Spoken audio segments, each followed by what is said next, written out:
अथ भाद्रपद कृष्णा अजा एकादशी व्रत कथा एवं महत्तम प्रारंभ।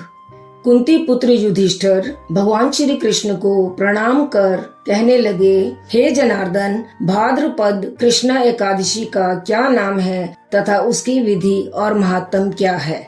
भगवान श्री कृष्ण कहने लगे कि सब प्रकार के समस्त पापों को नाश करने वाली इस एकादशी का नाम अजा एकादशी है। इसके व्रत को करने से मनुष्य सब पापों से मुक्त हो जाता है। जो मनुष्य इस दिन भगवान ऋषिकेश का पूजन करता है उसको अवश्य वैकुंठ की प्राप्ति होती है। अब मैं इसकी कथा कहता हूँ, सो ध्यान पूर्वक सुनिए। प्राचीन काल में हरिश्चंद्र नाम का एक सत्यवादी और धर्मपरायण राजा राज्य करता था। उसने किसी कर्म के वशीभूत होकर अपना सारा राज्य व धन त्याग दिया, साथ ही अपनी स्त्री एवं पुत्र को एक ब्राह्मण को बेच दिया और स्वयं को भी एक शमशान के चांडाल को बेच दिया।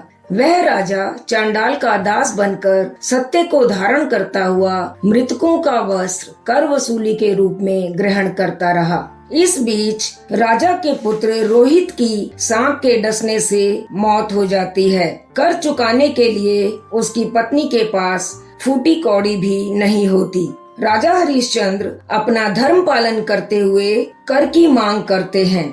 इस विषम परिस्थिति में भी राजा का धर्मपथ नहीं डगमगाया और किसी प्रकार भी सत्य से विचलित नहीं हुआ। कई बार राजा चिंता के समुद्र में डूबकर अपने मन में विचारने लगता कि मैं कहाँ जाऊँ, क्या करूँ जिससे मेरा और मेरे परिवार का उद्धार हो। इस प्रकार इन विषम परिस्थितियों में राजा को कई वर्ष बीत गए। एक दिन राजा इसी चिंता में बैठा हुआ था कि मार्ग से आते हुए गौतम ऋषि उसके सामने प्रकट हो गए। राजा ने उनको देखकर प्रणाम किया और अपनी सारी दुख भरी गाथा उन्हें सुना दी। राजा की यह बात सुनकर गौतम ऋषि ने कहा, हे राजन, तुम्हारे भाग्य से आज से 7 दिन बाद भाद्रपद कृष्ण पक्ष की अजा नाम की एकादशी आएगी। तुम विधि पूर्वक उसका व्रत करो। इस व्रत के पुण्य प्रभाव से तुम्हारे समस्त पाप एवं कष्ट नष्ट हो जाएंगे। इस प्रकार राजा से कहकर गौतम ऋषि तो उसी समय अंतर ध्यान हो गए और राजा ने उसके कथनानुसार एकादशी आने पर विधि पूर्वक व्रत एवं जागरण किया। उस व्रत के प्रभाव से राजा के समस्त पाप एवं कष्ट नष्ट हो गए। स्वर्ग में बाजे बजने लगे और पुष्पों की वर्षा होने लगी।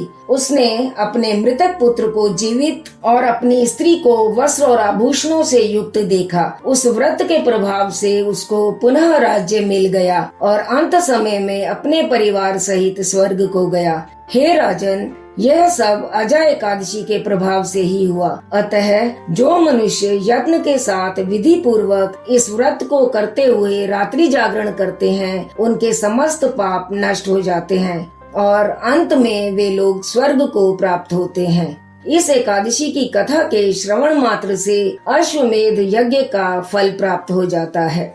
इति श्री भाद्रपद कृष्णा अजा एकादशी व्रत कथा एवं महत्तम संपूर्ण। विष्णु भगवान की जय।